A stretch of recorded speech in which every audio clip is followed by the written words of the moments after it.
Hello, Yo. Aaron. Hello, Yeah, Aaron. man. Hey, how are you? This is Alan. What's up, dude? How you doing? I'm hanging in there. How are you? Yeah, good, good. For everybody tuning in to the Music on the Menu podcast, I want to give this gentleman a proper introduction. He has released 4 albums: Wolves and Butterflies, Galaxies, Heavy Feathers, and Fink, Sylvania. He is a former member of national recording artist Lifer and Breaking Benjamin. He currently works with the group Earshot, Lifer, and Gentleman East. Please welcome to the Music on the Menu podcast, Mr. Aaron Fink. Aaron, now that we told everybody who we're talking to, thanks for taking some time today to join us on the podcast. I've been doing these now for 3 or 4 weeks throughout COVID-19, just touching base with people, talking about how they're working through this whole situation with their music, and we're going to talk to you about all that in a minute. But I always like to begin these conversations with the most important question. How are you doing? How are you hanging out through all this? How are you working through it? How's your family? Everybody doing all right? Everybody hanging in there? Everybody's doing well, thankfully. I'm doing well. I'm doing well personally, and my son is good and stuff. So in a weird way, it's been a good time for me personally, and I'm amidst all this chaos surrounding me in the outside world. So it's like this weird juxtaposition of things. But I'm well. I'm laying low like everybody else, and then I guess again for me in a weird way, I've been very productive musically because I have more time than ever. Like a lot of other musicians, and these days you can work from home and email stuff back and forth with guys and work in that, it's not the greatest way, but it's possible to get cool things accomplished in that fashion. So, and you're a musician who, like on some of your records, played every instrument. You came up on one of my other podcasts. Your name came up with somebody I was talking to the other day, because you're the only musician I know of locally that has done that, where you've even played the drums on your own record. So, I mean, you're quite capable of working solo, right? Yeah. I've been doing that for a while. I mean, I'd rather work with other guys, but sometimes when I feel like, man, I want to go out in the garage and build a birdhouse, I go out in the garage and I build a birdhouse, so to speak. Well, let's go around the horn here, and let's talk about all 3 things you've got going on. Because you've released, as of Friday, you're going to drop a new single with Earshot. Yeah. So after Friday, you will have released a new song at some point in the last month or so with 3 different bands. And so, So let's start with Earshot. This is a band that's originally out of Los Angeles. They were signed to Warner Brothers. Yeah. They had a lot of success right around the time everything was starting to break with Breaking Benjamin. They were on some major video games, Madden, and I remember, hearing they did some tours with Stained and Stone Temple Pilots. They were out with Kid Rock. And, all of a sudden, a couple months ago, Aaron and I follow each other on social media, and Aaron has a lot of fans who follow him on social media, so all of a sudden, Aaron's working with Earshot. So tell us how this came about. Did you know those guys from back in the early Breaking Benjamin days when you were both coming up through the ranks? Yeah, so Will, the singer and the main songwriter, I guess, in that band, is actually the only guy that I knew. And we had stayed when we I don't know if we ever did a proper tour, but we certainly did shows and festivals together. And I heard their songs on the radio occasionally, and I was a fan of the band. But obviously then I got to watch them play on stage, and we hung out, and Will and I hit it off right away, and we kind of had like a bit of a kindred spirit thing, or whatever you want to call it. So.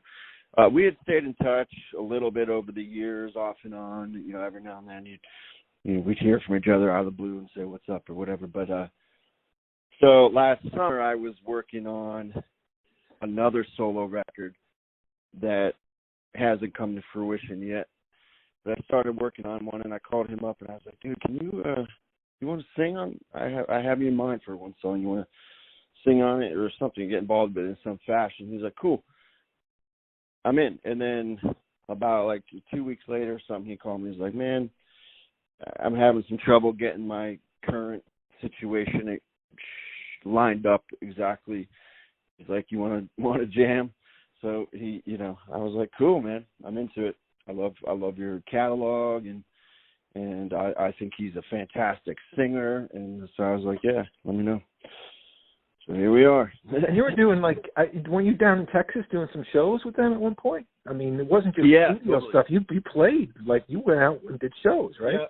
Yeah. That was late last year. We went down and hit some shows, and that was a lot of fun. And this is kind of like a new lineup. He had taken some time off with those guys, the extended hiatus or whatever bands say. Yeah. He did one of those.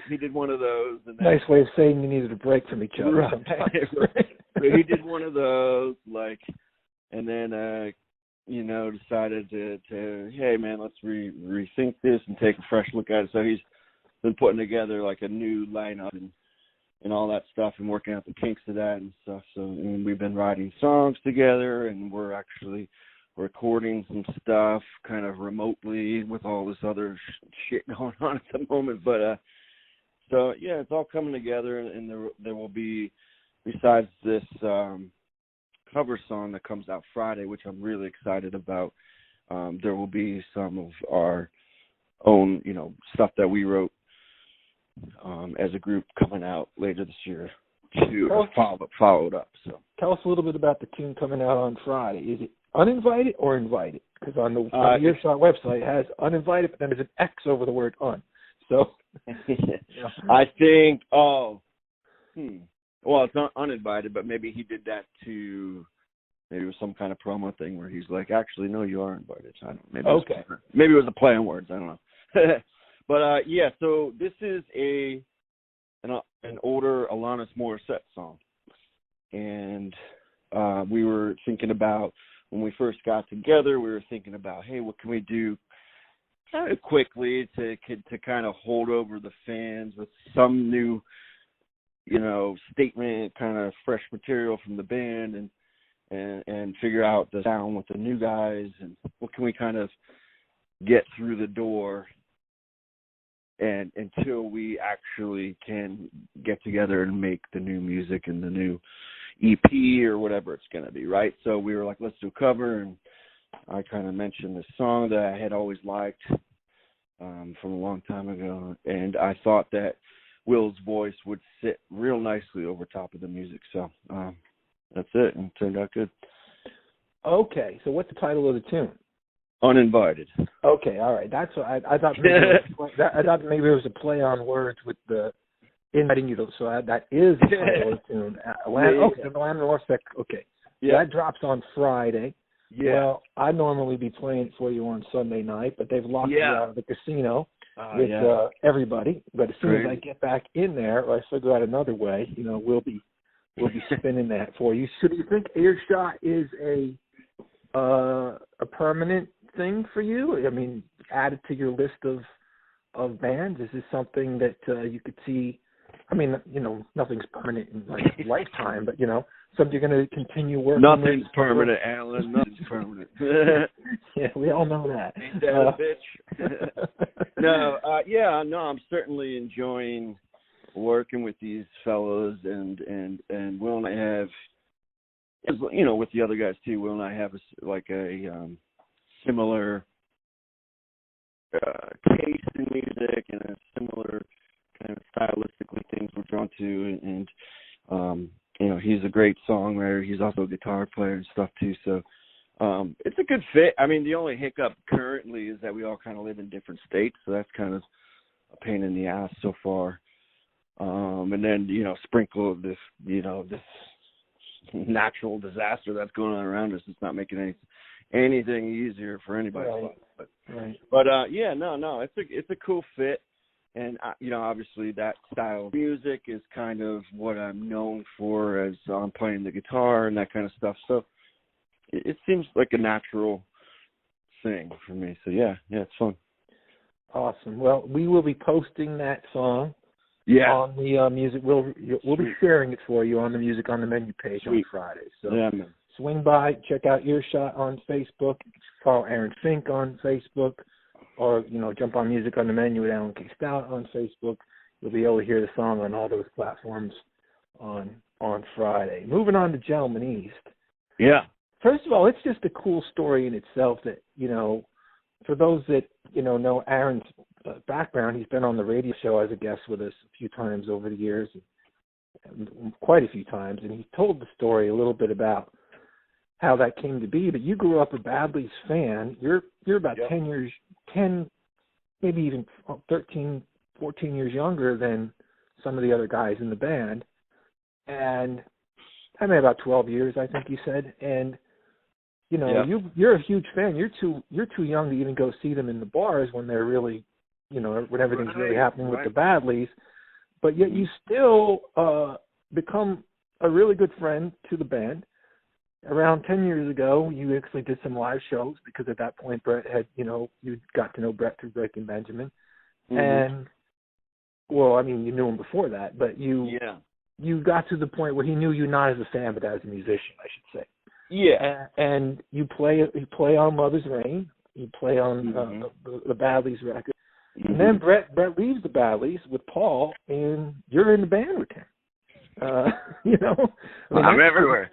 That's a pretty cool story in itself. And so that's how Aaron winds up being a member with three of the guys that were, the core, some of the members of his favorite band, the Badleys.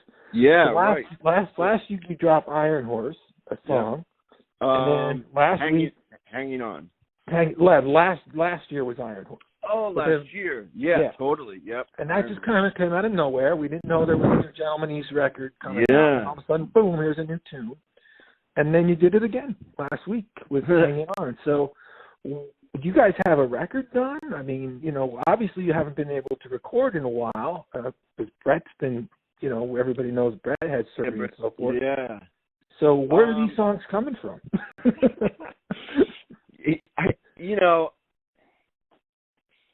I don't think I'm letting too much out of the bag, but we had recorded an album's worth. We kind of stockpiled an album's worth of full length a couple of years ago. So stuff that's been kind of sitting around, and it's a funny band because obviously we all have different projects and everyone's got their personal life, but every once in a while the stars align and Brett and everybody's like, let's put out a tune. So that's kind of been how that one's gone. There hasn't been a lot of a rollout per se. It's just kind of like whenever, we're all feeling like, dude, let's mix one of those tracks we cut and put it out. And so that's been kind of how that's been going. Kind of like this haphazard as it comes across to you is kind of how it comes about. But yeah, there are a bunch of tunes stockpiled, a bunch of really great songs. So as you know too, Brett can put together a nice tune, and so that's also a really fun project. And again, like I said with Earshot, I was a fan prior, so it's fun. I mean, it's not. What's that like for you as somebody? I saw you put a nice post up on your social media the other day when we announced the cancellation of the for Brett. You said you're I forget what your words were, but your friend of 30 years, your songwriting hero. Yeah. Let's get back to some more badassery soon. You have a lot of affection for him. What's it like for you to have at one point been looking at him from afar, and now you're making records with him? Yeah. I kind of affectionately, privately call him Uncle Brett. He's really been like that to me for a long, long time, and kind of, a friend and a mentor, and he gives me advice on stuff and has kind of helped me nurture things along the way. And then for like Breaking Benjamin fans, he's also kind of played into that because he produced their demo and helped us get secure a management deal and he's helped along with that. So I kind of owe him. I certainly have a debt of gratitude towards him. But yeah, I think we met. I used to go see. Going back to what you were saying before, I used to go to all the Badley shows that weren't in a bar. So I get their little shows. Mailer in the little calendar mailer in the mail, and I'd be like, oh, I can go to that one. So I used to kind of check them out as a young starting musician, and they were like this band from my area that was like a proper rock band with like fucking great songs and an awesome front man, and they had the whole package. And they got signed and they took off, so that was very cool that they were they weren't necessarily, they didn't grow up in my hometown, but the band was certainly stationed, and that was home base for them. Yeah, Sealands Grove area. And they lived, I think all of them lived in that town, I believe, but I don't quote me on that. I just found a couple of those mailers you were talking about. Those postcards. Totally. I just came across a bunch of them in a box. They were a different color every month. Like one month they were orange, and one month they were like green. I found a whole bunch of them from '95. So you'll have to show me sometime. Probably some of those all-age shows that you were at are probably on those dates that you were talking about. Yeah, I was probably like, oh, if I can remember, that was a lot of. One time it'd be like, I used to get a mailer from them and a mailer from the band live. Yeah. Obviously that makes me very Pennsylvania. Yeah, they're both handled by Media 5 too at that time. So they had great publicity. That group, that agency, they did a great job of promoting their bands. Great pictures, great bios. Yeah. Great, no internet really. I mean, no internet, no social media. So that's like the kind of way you got people excited about your stuff back then, or whatever. Yeah. Well, I know that we won't talk about Lifer next, but I know that you were talking about your appreciation for Brett. I know that he has that gold record hanging up at Saturation Acres from Breaking Benjamin, and he told me the story of how you're the one that gave it to him, and he appreciates that. I know. It was a nice gesture on your part, Aaron. To do that for our friend Lifer. A couple of weeks ago, you guys dropped a new song, Start of Something Else. Yeah. Great tune. Oh, thanks. Then, it was only maybe a week or so ago, you did the quarantine version, which was the acoustic version on social media. That's an interesting situation. Your relationship with Nick Coyle goes back 20-some years now, to when you guys were signed to Universal. Mm-hmm. And, you did Stardust Champion, where I guess that was maybe about 8 years ago or so. Like you might be starting something with Nick again. That was only around for a short time, but Lifer, you've done a couple of shows now. You've released new music. Is this something that we could possibly see continue with you as well? Or is this... Yeah. Well... No pun intended. I'm a lifer in that group. Like, is just for the fact, that definitely was like a band that I started from. So like Breaking Benjamin started. We started that in like 1998, around there, and then that was like the first version of that band that hardly. Just a couple of Pennsylvania people kind of know about that incarnation. And that kind of fizzled out. And then Nick kind of came into the fold, and we changed the name to Strangers with Candy. And then that band took off up here for your listeners in the Wilkes-Barre, Scranton area. The MTV. Took off like wildfire, right? Yeah, you won the MTV contest with... And so that's you're making a record? Yep. That one kind of came about like that. So I feel a great personal attachment to that. And, Nick and I are the main songwriters and and that's like, a labor of love with that one. And I feel, it was very cool to kind of rekindle that. I think it was like a year or two ago. And I had to it was hilarious. I had to sit down and hit like pause and play on on the music to figure out how the guitar parts go, because I couldn't. It had been so many years I couldn't remember. I knew the sketches of stuff, but to get the detail-oriented stuff, I had to kind of sit there and figure out how to play my own music. It was pretty weird. But now, no, that's been going. It's been a lot of fun.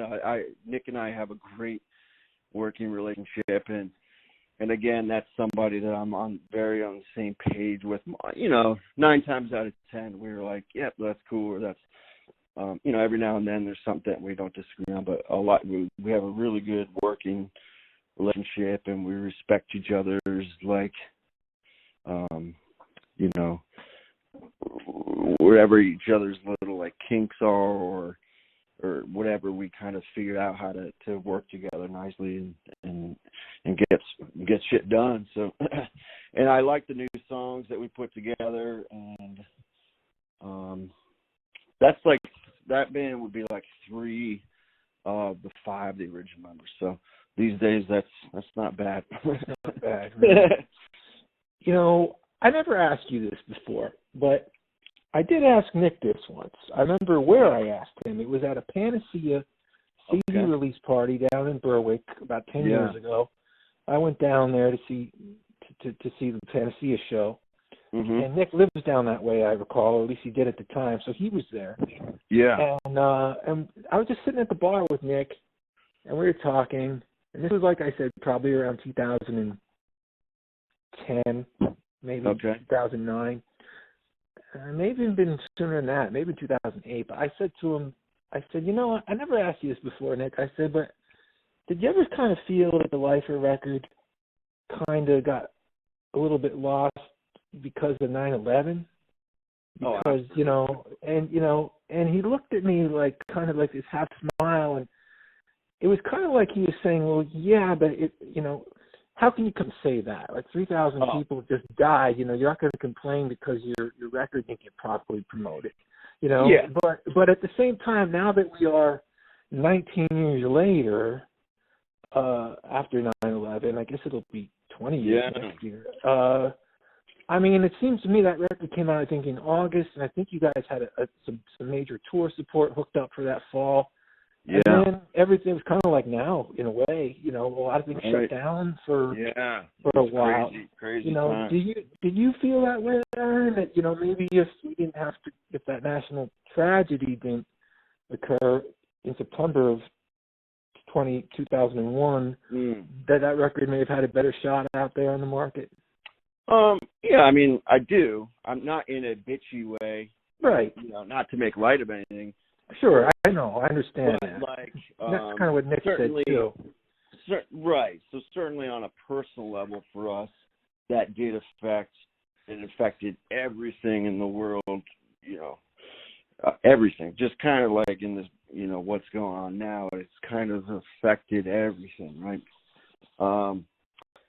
Right. So then nobody was going to tour at that time, and the last thing you wanted to go out and do is go and scream into a microphone and turn your guitar up really loud. It just felt like all kind of wrong at that moment, as far as what's in good taste and what's important and all those kind of things. I remember being this just kind of it really it took the wind out of the sails of that project. And unfortunately, I think it did come out 2 weeks before that or something. So, for us personally, that was part of the fallout of that whole thing. And then, there was some other stuff involved with that and promotion and label and stuff. But, that was kind of a bummer on that one. I think the term you just used is perfect, because you said the wind. The whole country had the wind knocked out of it. It was almost. I think it took till Christmas until maybe people start feeling okay again. And, totally. You lost the momentum there. So. Yeah, and it was kind of like what's going on now. You're looking at, you're kind of taking stock of things and realizing what's important. At the time I guess I had a newborn son. My son was a newborn, so I was really like torn between, you get what's important now. You got to kind of take a step back and figure that out. So, right. But yeah, I know that people did really, like that record. It just never kind of really took off, But and then a year or two later, you're recording "Saturate" with Breaking Benjamin. So yeah, so a lot of things twisted and turned because of all that. I want to ask you about them too, because I always kind of feel like when I'm chatting with you about Breaking Benjamin, which I usually don't even do. I mean, you've been on the radio show so many times, and I don't even know if we've talked about him at all. I almost felt like going there with you sometimes to be like going there with John Lennon with the Beatles in like 1972. But the reason I'm bringing it up today is because I noticed on social media that you seem like you're maybe softening up on that a little bit. You post some pictures of you guys on the Conan O'Brien show, or a funny backstage picture of you and the guys having a good time. Right. So are you getting, because it seems like that's what happens with everyone, that sometimes, things soften up a little bit and you look back on that and maybe the end of the band isn't what you remember as much now, or your time with the band, I should say, but the good times more. Is that kind of where you're at now? Yeah, I guess what's that corny phrase, like time heals everything or whatever. Yeah, all wounds, yeah. Yeah, I mean, it's definitely... Right, you're correct. It has softened. Looking back, I do sort of, I'm starting to look at the better stuff that happened instead of the worst stuff. But, one thing I always say about that band is I'm incredibly proud of the records, and I always thought, I thought we were like a fucking kick-ass live band. I mean, I did. Yeah. I know it sounds cocky, but... No. I like the fact that this is a podcast and we could use that language. That's why I laugh. Yeah, instead of being right on the radio. But, right. yeah, I mean, when certainly that second incarnation there in 2002, 3, 4, whatever, I mean, when those four guys played together on stage, it really, even being in the band, it really felt like a powerful thing. It was like I think all of us knew when those four guys were in that situation that it was something special. We all felt it.